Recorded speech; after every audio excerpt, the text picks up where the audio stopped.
আজকে ছুটির দিন, বসে আছি সুন্দর গাছের ছাওয়ায়।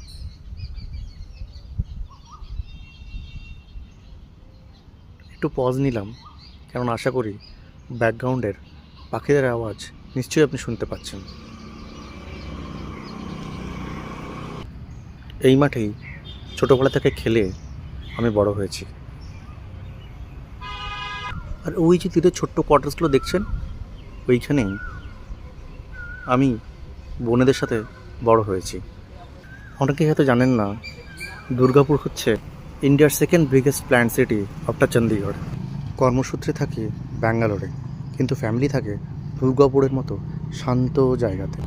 ব্যাঙ্গালোরে যখন বড় বড় হোর্ডিং অ্যাডভার্টাইজমেন্ট দেখি, 50 acres of lush green fields, swimming pool, wide service road inside the township and all those things, আমি মনে মনে ভাবি লোকজন এগুলোর পেছনে কোটি কোটি টাকা খরচা করছে।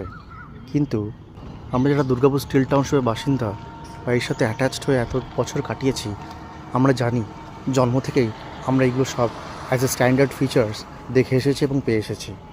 সেই জন্য দুর্গাপুর আমাদের কাছে ভীষণ কাছের, ভীষণ অ্যাটাচড।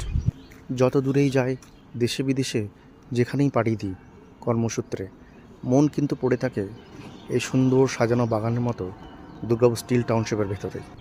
আর সফটওয়্যারে থাকার কারণে যখন হাইব্রিড পলিসির জন্য আমি ঘর থেকে লগ ইন করি, ঠিক এই জায়গাটিতে এসে আমি টাইম স্পেন্ড করি উইথ মাই চাইল্ডহুড ফ্রেন্ডস।